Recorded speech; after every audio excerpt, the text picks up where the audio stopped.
భార్యాభర్తల మధ్య ప్రేమను పెంచే జ్యోతిష్య సూత్రాలు. ఇంట్లోనూ శాంతిని కాపాడేందుకు ప్రత్యేక చిట్కాలు. భార్యాభర్తల మధ్య చిన్న చిన్న వాదనలు లేదా గొడవలు జరగడం సహజమే. అయితే కొన్ని కుటుంబాల్లో ఈ గొడవలు ఎక్కువగా ఉండి ఇంట్లో శాంతిని దెబ్బతీయవచ్చు. ఈ గొడవల ప్రభావం ఇతర కుటుంబ సభ్యులపైన కూడా పడుతుంది.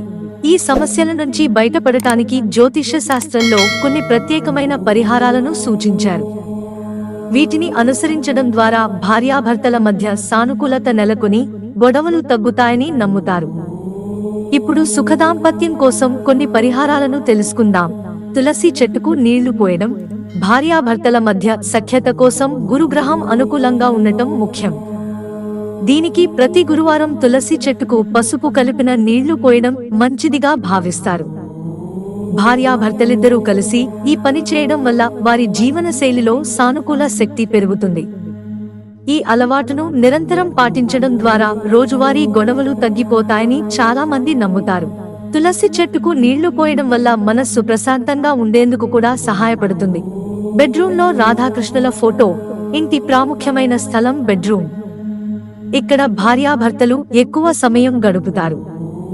బెడ్రూమ్లో రాధాకృష్ణుల చిత్రం ఉంచడం ద్వారా సానుకూల శక్తి చొరబడుతుంది.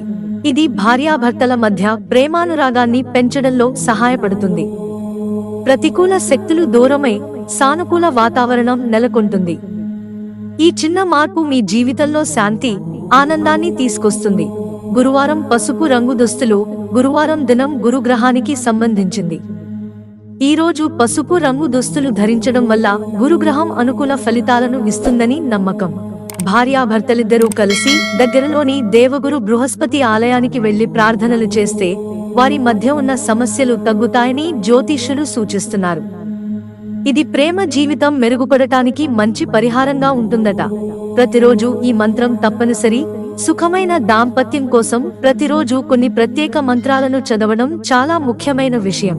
ఉదయం వేళ భార్యాభర్తలిద్దరూ ఓం కామదేవాయ విద్మహే రతిప్రియాయే ధీమహి తన్నో అనంగా ప్రచోదయాత్ అనే మంత్రాన్ని 11 సార్లు పఠించాలి. ఇలా ఈ మంత్రం చదవడం ద్వారా సానుకూల శక్తి పెరుగుతుంది. ఇది వారి జీవితంలో శాంతి, సుఖాలతో నింపుతుంది. పౌర్ణమి రోజున పాయసం. ప్రతి నెల వచ్చే పౌర్ణమి రోజు ఇంట్లో ఆవు పాలను ఉపయోగించి పాయసం తయారు చేయండి. ఈ పాయసాన్ని ముందుగా లక్ష్మీదేవికి నైవేద్యంగా సమర్పించాలి. ఆ తర్వాత దాన్ని ప్రసాదంగా భావించి భార్యాభర్తలిద్దరూ కలిసి తినాలి. ఈ పరిహారం దాంపత్య జీవితం సంతోషంగా ఉండేలా చేస్తుంది. పౌర్ణమి రోజున ఈ విధంగా చేయడం ఆధ్యాత్మిక శక్తిని పెంచుతుంది. ప్రతిరోజు ఆనందంగా గడపండి. ఇటువంటి పరిహారాలతో పాటు భార్యాభర్తల మధ్య ప్రేమ, పరస్పర విశ్వాసం పెంపొందించుకోవడం అత్యవసరం. ప్రతిరోజు ఒకరికి ఒకరు సమయం కేటాయించి మాట్లాడుకోవడం, చిన్న చిన్న విషయాల్లో అనుమానాలు లేకుండా బంధాన్ని బలపరుచుకోవడం అవసరం. నెమ్మదిగా ఒకరికొకరు ప్రాధాన్యత ఇవ్వడం వల్ల గొడవలు పూర్తిగా తగ్గుతాయి. మిత్రులారా, ఛానల్ సబ్స్క్రైబ్ చేసుకోవడం మర్చిపోకండి. ధన్యవాదాలు.